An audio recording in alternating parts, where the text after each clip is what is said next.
Naam van ondernemer, tevens kweker, Jagdish Bisweswar is genoemd door de landbouwers. Het zou mogelijk gaan om een van zijn buffels. En in het kader van hoor-wederhoor zijn we dan geweest bij de heer Bisweswar, die aangeeft dat nadat hij een telefoontje kreeg, hij gelijk naar zijn weiland is geweest. Hij heeft er zijn 13 buffels daar. Dus de ene die geschud is niet van hem. Bij mij hoeven zij dus niet aan te kloppen voor schadevergoeding. Het zal van een van de anderen zijn. Ik heb ze 1 keer makkelijk uitbetaald en ze moeten niet denken dat ze steeds bij mij zullen aankloppen omdat ik ze makkelijk uitbetaald, dat ik dat steeds zal blijven doen, zegt Jagdish Bisweswar, ondernemer.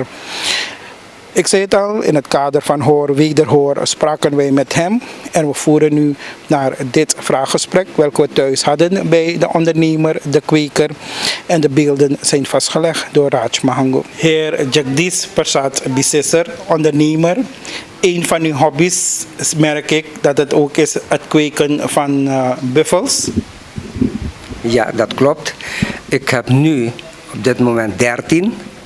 En ik ben pas begonnen, dus enkele jaren geleden.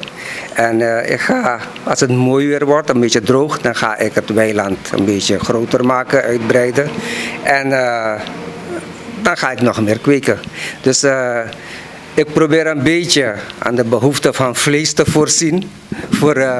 Je hoort dat kippenvlees is schaars, het is duur. Zo rundvlees misschien, ik weet het niet. Maar daar probeer ik wat te doen. Ja. En u zegt, u bent al 13 jaar. Heb ik goed gehoord? Nee, u heeft er 13 beesten en u bent er sinds kort daarmee bezig. Maar is uw weiland ook, heeft u een goede schutting? Het is goed omrasterd, heel goed omrasterd. En ik heb nog steeds nieuwe palen daar liggen, alles. Dus daarom zeg ik, als het mooi weer wordt, een beetje droog weer, dan gaan we weer aan het werk. Want vanwege de drukte, politieke drukte. Dus heb ik dat een beetje gelaten. En straks ga ik weer eraan beginnen. Nu heeft u daar percelen waar jullie de buffels kweken, meneer Bisweswar. Maar u hebt rondom ook landbouwers. Hebben ze u ooit aangegeven, hebben ze ooit bij u geklaagd dat uw buffels, wanneer zij los ronddwalen, rondlopen, enorme schade richten? Ze hebben me vaker gebeld. Ik ben vaker gebeld. Ik ben gaan kijken. Eerst ga ik op mijn perceel kijken of de mijnen er zijn. Ik tel ze iedere dag. Iedere ochtend worden ze geteld.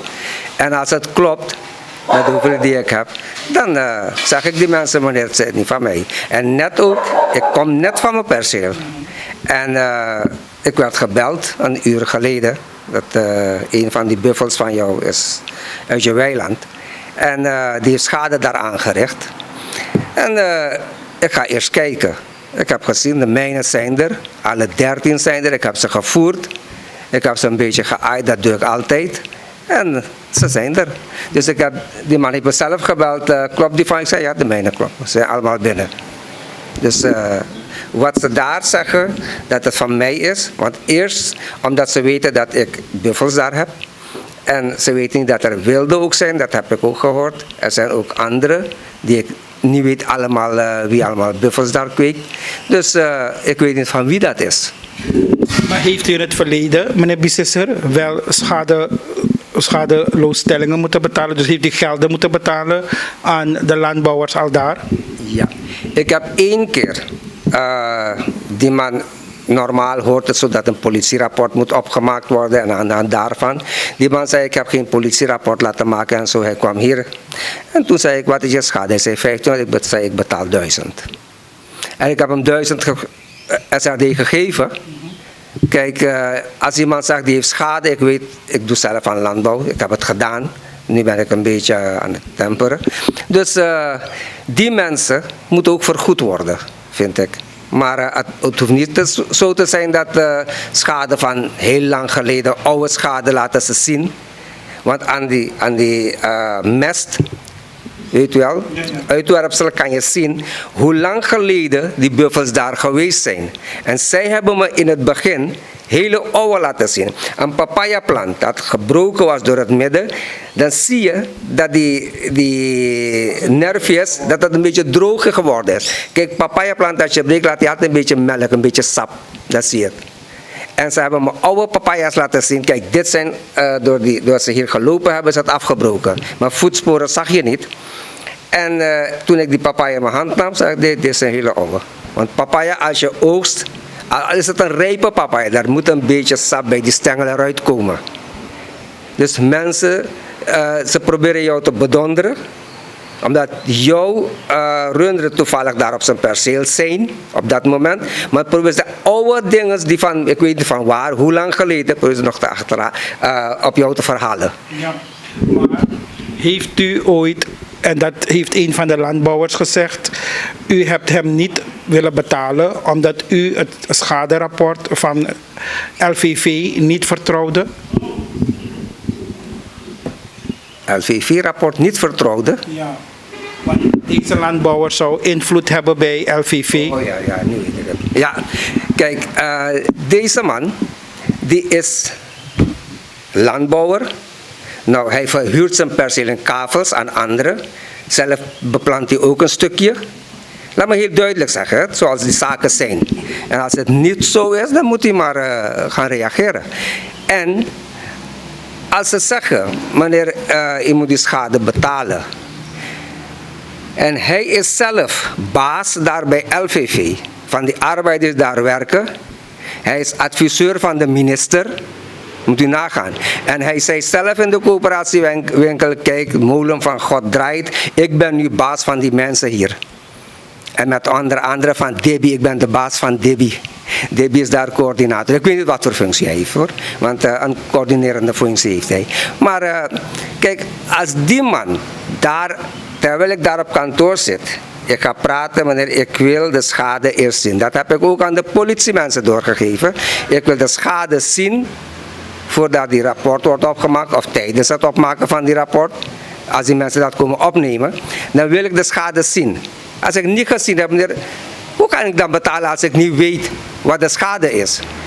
Iemand schrijft wat op een rapport en de eigenaar van dat perceel, die is zijn baas. U weet hoe dat gaat bij deze mensen, hoe beïnvloedbaar ze zijn. En ik heb aan die ambtenaar ook gevraagd, meneer, mag ik met u meegaan? Hij zei, nee, dat hoort zo niet. En dat weet ik, omdat ik zelf heel veel rapporten heb geschreven. Ik ben zelf in dienst geweest van LVV. Dus dan weet ik hoe dat gaat. Hè. Maar als iemand vraagt te kennen geeft, meneer, ik wil het ook zien, dan heeft hij het recht. Dat kan niemand mij dat recht ontnemen. Meneer, ik heb daar gesteld, bij die hoofd van de afdeling, ik wil zelf gaan. Ik heb aan die politieagenten gezegd, daar op het perceel, ik wil eerst zien. En ik heb aan die ambtenaren, die opnames hebben gedaan, de schade hebben opgenomen, heb ik aan hun ook gezegd, meneer, ik wil die schade zien. Begrijpt u? En als ze achteraf komen met een rapport, ik heb die rapport nooit gezien hoor. En ze hebben dat, ik weet niet of dat opgehaald is bij de politie ooit. Ik weet het niet. Wat ze ermee gedaan hebben, weet ik niet. Maar ik heb nooit van die rapport wat gehoord. Dus ik weet niet of die man serieus bezig is. Of is er helemaal geen schade geweest bij hem. Kan ook toch? Dat je een fictieve rapport laat opmaken, ik weet het niet. Ja. Dezelfde landbouwer, meneer Bissessor, die geeft verder aan in het interview dat dit een stukje opzet zou zijn van uw zijde om de poort van uw weiland niet goed dicht te maken, zodat de beesten vrij rond kunnen lopen en schade aanrichten. Nee, mijn poort is altijd op slot. Mijn poort is altijd op slot. Doordat wilde beesten, ik weet niet van wie dit zijn, ze komen daar en als twee stieren elkaar zien, dan heb je oorlog. Ik weet niet of je dat weet. En door dat gevecht is mijn poort kapot gegaan. Het is uit die hensel gerukt, uit die scharnieren gerukt. En een van die jongens belde me En toen waren ze eruit, toen is die schade aangericht. En ik heb het netjes aan die buurman vergoed. Ik heb het net herhaald. Hij zei 1500, ik zei neem 1000. Ik had akkoord, want er was geen politierapport zonder verder poespas, zonder wat te doen. 1000 SRD heb ik betaald. Dus wat komen ze nu kletsen? Wat komen ze nu zeuren? Dus wat de landbouwers beweren, meneer Bisseswer, wat ze beweren is, het is steeds een vingerwijzing. U zegt het is van de andere zegt het is van u. Toch? Daarom hebben ze vandaag één geschud. Ja. En dan zeggen ze, nu hebben ze bewijs om aan te tonen van, het is nou van iemand. Ja, dan moeten ze verder werken. Dus ze hebben nu bewijs, dan moeten ze verder gaan. Ze moeten stappen ondernemen. Meer kan ik niks eraan doen. Als ze eentje hebben geschud, meneer Ganesh, het is zo simpel. Laat de politie komen, laat een schaderapport maken. Dat zijn de procedures. Omdat ik 1 keer cash heb betaald, zonder tussenkomst van de politie. Omdat die man zei, ja, er is geen opname gemaakt van mijn dinges. Dus hoe krijg ik mijn geld en zo. Ik kreeg een beetje medelijden. Begrijp je? Kijk, we zijn allemaal mensen. En als die man zegt, er is geen schade, hoe kom ik aan mijn geld dan en dit en dat. Man, ik vergoed je. Dus zo is het gegaan. Maar dat ga ik niet blijven doen van iemand, ik weet niet van wie dat is. Ja. Niemand weet van wie dat is. Maar er is geen opzet hier. Wat? Wie gaat dat met opzet doen? Zijn beesten loslaten met opzet? Die mensen, ze hebben geen benul verstand van waarover ze het hebben. Ze hebben helemaal geen verstand. Ik kom net van achter, ik ben nog bezweet. En met 3 arbeiders. En dan ga ik kijken, de draad wordt gecontroleerd. Ik loop helemaal naar achteren. Ik jaag de beesten naar voren. Ze krijgen eten, slijpmeel en alles. Vers slijpmeel krijgen ze en dan tel ik ze. De mijnen zijn binnen. En dat gebeurt vaak hoor. Ze bellen soms 10 uur 's avonds. En dan ga ik kijken. De mijnen zijn binnen. Dus het is heel makkelijk voor hun om naar mij toe te bellen. Als je eentje geschud hebt, meneer, dan moet je verder stappen ondernemen. Meer kan ik niet zeggen. Want het kan niet zo zijn dat je steeds mij de vinger wijst. Het is van jou, terwijl dat niet van mij is. Hoeveel mensen kweken daar, los van u? Er zijn nog een aantal. Dus zeker 3 die ik ken. Mensen die hebben daar in de buurt. En een paar hier, hoe heet het, die cancerhuisproject. Ik weet dat daar mensen ook hebben. Dus van wie dat is, weet ik niet. Maar de mijnen zijn heel tam. Ik zeg het, u kan zo naar hen toe lopen, aaien en ja, even een beetje een tikje geven, weet je wel. Zo tam zijn ze. Want van kleins af heb ik ze zo getemd. Anders worden ze wild en dan zijn ze niet meer onder controle te krijgen.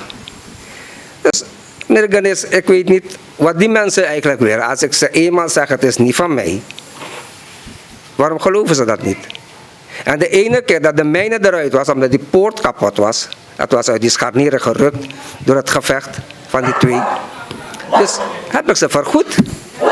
En als die anders een rapport niet wil indienen of niet wil opmaken of wat dan ook, heeft hij problemen ermee.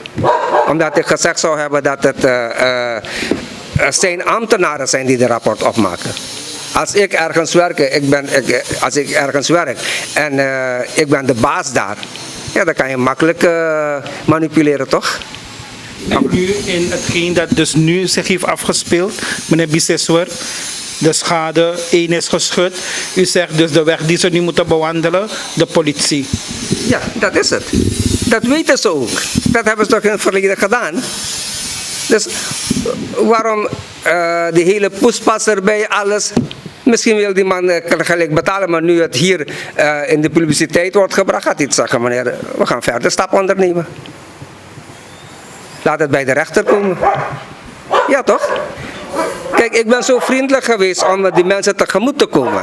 Zonder politierapport heb ik gezegd, meneer, hier, ik betaal. Je hebt schade en ik betaal. Het zijn mijn beesten, het waren mijn beesten, dus ik heb betaald. Maar deze, niet altijd zijn het mijne, toch? Maar begrijpt u ook de gevoelens van de landbouwers wanneer ze aangeven dat dit ettelijke keren is gebeurd? Ik begrijp het heel goed. Ik ben zelf landbouwer geweest. Ik heb een quota geplant al die tijd. Toen ik hierheen verhuisd ben, heb ik hier een paar keren probeert iets in het klein te doen, begrijpt u? Maar ik begrijp die situatie nu. Input is erg hoog in de landbouw. Mest, bestrijdingsmiddelen en zaden, alles moet je heel duur aanschaffen. En ja, als die mensen hun arbeid ook, arbeid is ook een dure productiefactor.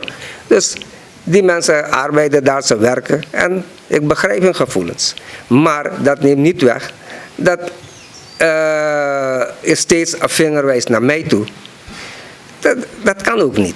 Ja. Wat de landbouwers ook hebben aangegeven, meneer Bisseswer, is dat ze nu een haven en goed laten elke avond en nu daar wachter moeten spelen, want vele van ze blijven nu daar de nacht doorbrengen op hun landbouwgronden. Dat weet ik niet, dat is me niet bekend. Dat weet ik helemaal, daarvan weet ik helemaal niks. Want ik weet dat ze hier thuis slapen, dat weet ik wel. En ook anderen, die slapen allemaal thuis. Er zijn 3-4 landbouwers daar. En het zijn mensen van de buurt en toevallig, ik ken ze heel goed. En ze zijn allemaal thuis te vinden s'avonds. Ze kijken naar uw programma. Dus, vandaar dat ze u hebben ingeschakeld. Ja, ja. Dus dat was het.